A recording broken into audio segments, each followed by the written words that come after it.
Well, hello, free people of the Rocky Mountain region. This is Brandon from Free State, Colorado, and today I'm joined by Valerie Leal, a disillusioned Democrat, stay-at-home mom who started getting involved during COVID and has become an outspoken advocate for families and parental rights. Well, Valerie, thank you for joining me today, and I hope you are well. Thank you for having me on. I'm doing very well, thank you. Perfect. Well, you've made so many waves on X, formerly known as Twitter, holding these politicians to account. You do a great job during the legislative session. Of course, we're going to have a big one coming up, but really focusing on the local politicians, whether it's in Arvada, Jefferson County, or some of these other jurisdictions. It's so important for citizens to be able to hold them accountable and really challenge the narrative that they push out on us. And I think that one of the ways we can do that is what we're about to talk about right now, which is CORA and explaining to people that have no idea what it is, how they can access those and how it can make an impact.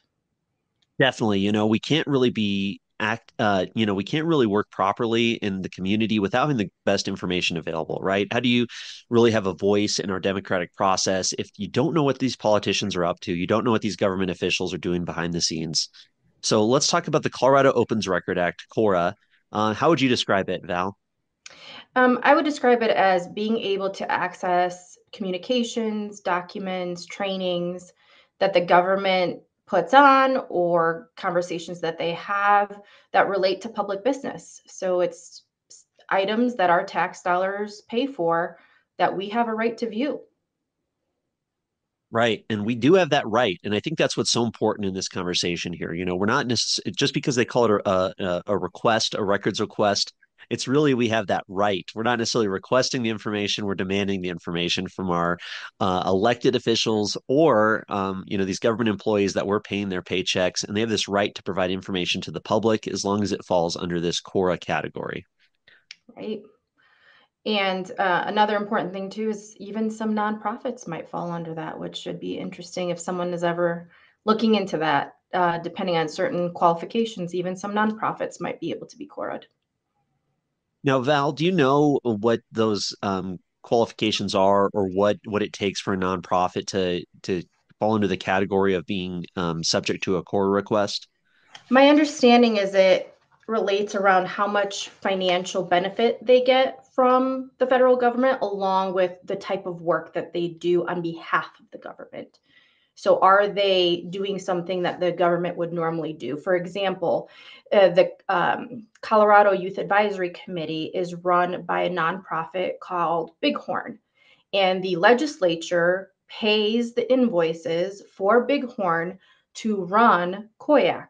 Therefore, all invoices that Bighorn submits or any communications happening within that program of COYAC fall under CORA. Oh, interesting. Yeah, it makes a lot of sense, right? I mean, they're basically acting as a proxy for the government in some way, or at least receiving direct money for to fulfill a function that the government is doing, Correct. right? Correct.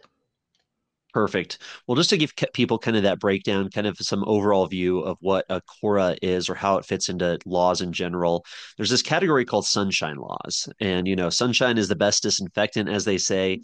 Politicians and a lot of these cronies want to act in the dark behind closed doors. You can use all that imagery. But the sunshine laws is really the category that allows the public to have access to these behind the scenes meetings, to conversations, to communications, to these records, presentations, and trainings, as you mentioned, that wouldn't necessarily be publicized, on your nightly news.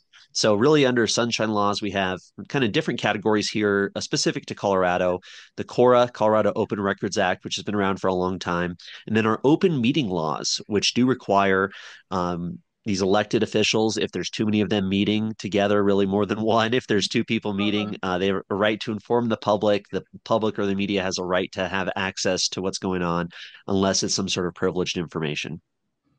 And there are some caveats. CORA can't be done on things like contract negotiations, employee discussions. Anytime they go into an executive session and they might be discussing something legally, you can't CORA those discussions or what's happening there. And then also in terms of open meetings, if they're discussing what they call work product, which, for example, if they are in the process of crafting a bill or crafting an amendment, then any meetings done for those items do not technically fall under that. So there are some restrictions to it.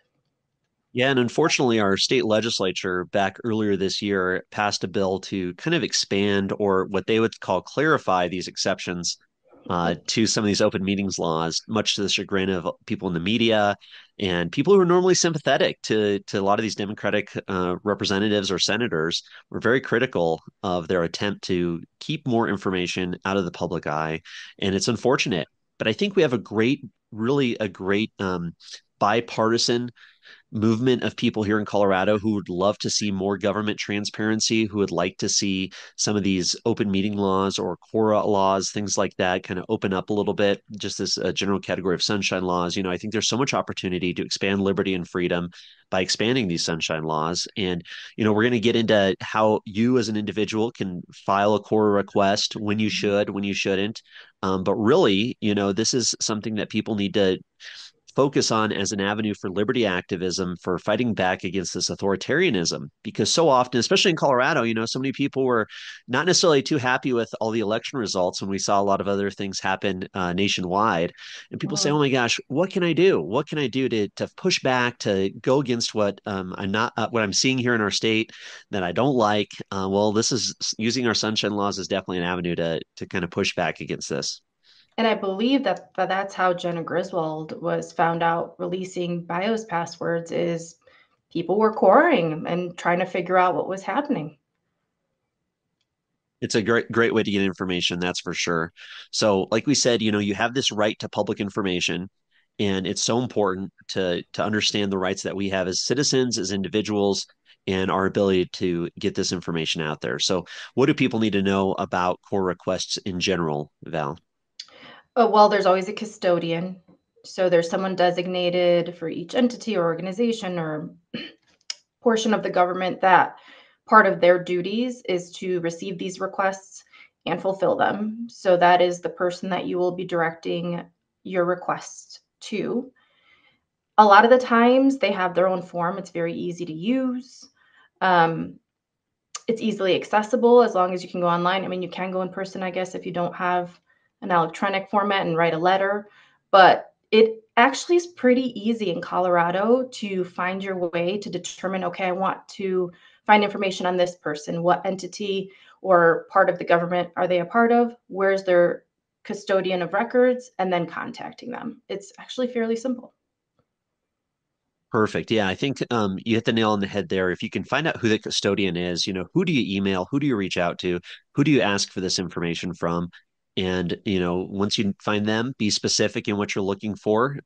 Submit that request, exactly what you want, and try and get that information back. And you do have some opportunities to push back against them if they are resistant to getting this information to you, or um, maybe it's cost prohibitive because there is a cost associated with these core requests many times. Can you go into that a little bit about how that works with the cost associated with a core request?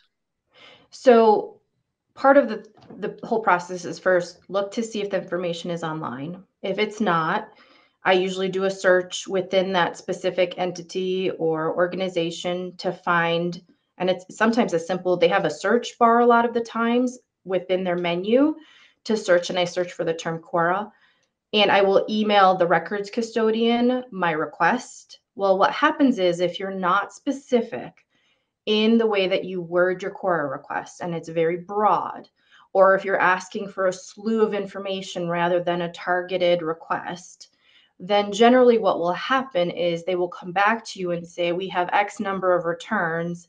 It's going to take us much longer than that free 1 hour. And therefore, I mean, I've been charged at the beginning when I first started doing this $1,400, $1,600 for one request because I had such a broad request that they denoted that it would take 7, 8 hours to fulfill my request the way it was written. So what did you do in that circumstance? You submit a core request, maybe it's a little broad, and they come back and they say, "Hey, we'll get you that information, but it's going to take days or longer to get this to you, and you got to pay us to do it." What would you do in that situation? In that situation, you can dialogue with the records custodian and ask them to either and or reduce your time frame. So I tend to try to keep my time frame to just a very limited amount of time, especially if you're dealing with trying to CORA a legislator who might get hundreds of emails a day.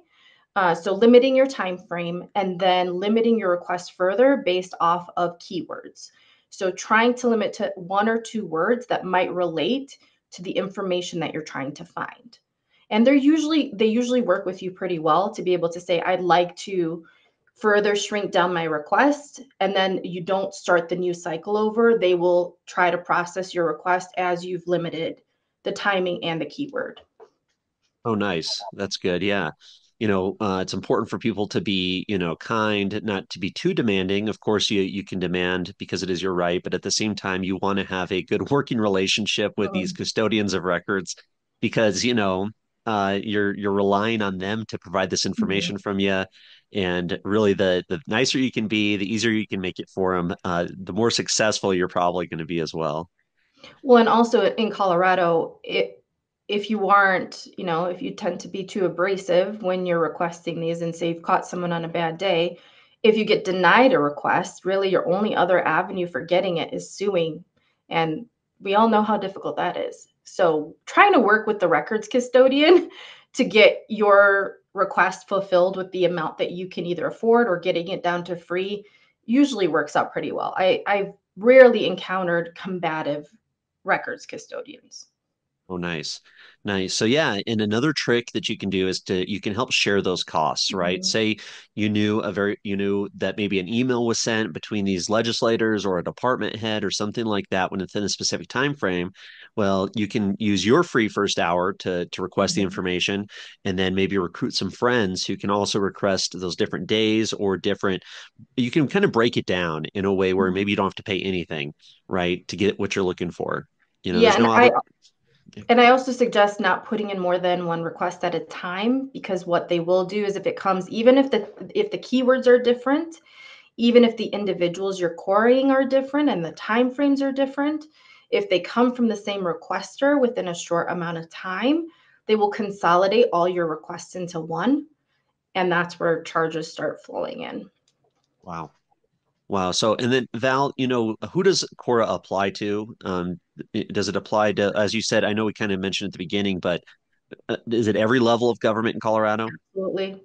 Cities, counties, public health departments, legislators, legislative offices, the governor's office, the treasury, any government entity at any level, you fall under CORA. Nice. Yeah, that's important for people to realize that maybe it's your city, your school board, some department in the executive branch that you think maybe is up to no good or hiding some information, or you want to do some research just to better understand how they're operating. Maybe a CORA request makes sense for those. Yep. So perfect. I did want to share the Colorado Freedom of Information Coalition with people. I had talked to Jeff Roberts, who's the executive director. I did a video with him, gosh, a while back now, maybe almost 2 years. But they're a great organization. They're actually out there really trying to fight for, these sunshine laws so that Mhm. people, just the average citizenry or the media or whoever, has the accurate information about how the government is operating at all those different levels. So definitely check that website out. Of course, all these links are at freestatecolorado.com where this video is at. But great resource. They actually publish a guide, a whole guide. They used to print it, but now it's just online Mhm. to Colorado sunshine laws, to CORA, to how it all works. And it's a great way to start your journey into investigating the deeds and misdeeds of government. They're also a great resource. I have encountered when putting in requests, sometimes the district will come back with either a restriction on your request or a denial using case law. And most of us aren't lawyers, so we don't know if what we're receiving actually applies to our request. So I've reached out to them before and said, hey, I don't understand this. Is there case law that combats this? Does this align with what they're saying about my request? And they've always been open to assisting me in that way. Awesome. That's great. And I've used their letter template quite a bit. I'm sure there's other ways to do it, but it's real easy to pull up their template on their website, kind of copy paste, and then, change out those specific areas, as you can see highlighted here, to the applicable people, places, things, whatever it is you're looking for, and just makes it a little bit easier to submit a CORA request to a government office to try and get whatever information you're looking for. Absolutely, they're wonderful. So here's one I just wanted to share from just over a year ago. I was writing an article here about Colorado Ceasefire, which is a political organization, primarily in my mind, a political action committee that actually spends money to elect pro gun control, anti-gun legislators. And it turns out, under this new Office of Gun Violence Prevention, they're actually getting money. This group, Colorado Ceasefire, is getting taxpayer money. Absolutely ridiculous. Now, I am sure they're not supposed to use the money they're getting from the taxpayers for their political programs, but nonetheless, this is a political organization, and here they are getting funding from the tax money. I was outraged, thought it was absolutely ridiculous. So once I got wind of this, I sent an email to this Office of Gun Violence Prevention at state.co.us, filling out basically that form letter as we saw. There's kind of a screenshot of most of it, asking them for these records. Please provide the records of this grant money expense, including amounts and dates, because I wanted to see what they were doing. Hmm. So this was August 21st, 2023. Here we are, August 24th. So that 3 days in 2023, they got back to me and said, responding to your request for receipts of payment to Colorado Ceasefire, the responsive record is attached. This concludes the department's response to your records request. So they sent me basically an Excel document showing the amount of money, the thousands of dollars that they had given Colorado Ceasefire with the dates that I used in an article to try and get this information out there to the broader public of what I thought was totally outrageous. So just goes to show how easy it is to do a CORA request to get some information and, shed some light on what these people are doing with our tax money. And of note, I've never had a request come back before the 3 day period. So they will take the 3 days to respond to you. Just so you know that if you put one in on Friday, you're not going to get anything back for 3 business days. That's a good point. Very good point. So, kind of looking here, you kind of covered it a little bit, but what are some of these steps, would you say, Val? So, say somebody, they'll say, "Oh my gosh, I want to know what's going on with this department in the government or this legislator's office, or I want to find out what's going on in my school district." What are the steps they can take to try and get that information? Well, the first step I always take is especially if I'm searching for more of policy or procedural type of information, I always search that specific website. So, say for the school district, they have, at least in my county, they have a thing called board docs, and that there's a search function in there so I can search by keyword to determine if the information has already been published. There's nothing worse than submitting a CORA request only for them to send you a link to their website because it's already there. So that's usually my first step, is determining, am I looking for something informational, or am I looking for something like communications or maybe training slides or a link to something that they would not normally publicize? And that's usually my differentiator of, do I need to search online or do I need to put in a CORA request? And then if I decide that I need to put in a CORA request, I search for the form. And it's, the way I started it out is before I knew what all the departments were. If I knew the person's name, or I knew, like, say they worked for Arvada City Council, or if they worked for the school district, I would search the school district name and then just the term CORA. And most of the time, it will bring you exactly where you need to go to get to the records custodian. And most of the entities that I've CORA'd usually have their own designated form. There's only, I believe, one time in the few years that I've CORA'd that their CORA methodology is to send an email to the records custodian. But generally, they have a designated form for that department or that legislator or that entity. And once I've found the form, then I mentally craft, okay, how can I make this the most concise possible? Let me try to figure out date range, where you were saying, like, were they having conversations? Am I aware of them having conversations? Was there a public meeting where they maybe mentioned this? So maybe I want to check the few weeks leading into it and maybe the week after to determine what they were discussing. Sometimes I look at their social media accounts to see what they've published, because a lot of the times that aligns to the discussions that they're having amongst their people. And once I've crafted it and submitted it, well, before I submit it, if I know that it's working with an entity that tends to charge. I will ask in advance for an estimate of cost, and you can even request an itemized invoice in advance so that if you do have multiple returns, then you can identify which part of your request is where the cost lies and hopefully sparse it out so that you can have a starting point. You can get some returns back, read through, make some decisions, and decide if you want to CORA further. Interesting. Yeah, that's great. I think, yeah, it's so important to do the research ahead of time, to plan it out, and to be as effective as possible. Find out how to get this information, your request submitted to the right person, how to get it right to them in a way that's going to make it not cost anything, make it easy for them to find this information. And, I know we've mentioned it several times, but be as specific as possible if you can. If you say, I want every conversation, every email between Jared Polis and blah, blah, blah, well, they're going to Millions. come, they're going to call you up and they're going to call you if you give them your phone number and say, okay, what are you looking for exactly? Because there's no way we can get you all that information unless you're willing to spend an exorbitant amount of money, millions of Right, bucks, like you said, to do this research. We'll have to dedicate a full-time employee for the next 3 weeks to right, do it. That's really not the real thing that CORA is for. And it's not really going to be useful to people if you're trying to use it in that regard. right. And So I'd say that perfect. my last part of it is I rarely keep information that I find to myself. I share because the more people that know and understand what's going on in our government, we can educate people, we can engage people, we can teach them how to do this themselves. It kind of motivates them to put in a CORA request themselves because they are interested in knowing what's going on. And so I think it's not only important for the government to be transparent and open and share everything. I think it's also important for us as freedom fighters to also share that information in our circles. Oh, great point there. Yeah, there's so many good people out there fighting the good fight, but you're going to be more effective if you network with other individuals, whether it's on X, Twitter, or different social media platforms. Obviously you can get into Nextdoor, Facebook, find people in your community who think like you do, who want to fight for liberty and freedom, and get a little network, get a little group going of say, hey, we're going to figure out what's going on with our city council. We're going to try and dig in, get the details, and try and do something about it. Let's hold these politicians accountable. Let's discover where this waste and fraud is, or potential fraud at least. Let's discover where that's at. Let's go look for it. And let's figure out how we can have a better community for everybody. So, yeah, share that information for sure. Always. Awesome.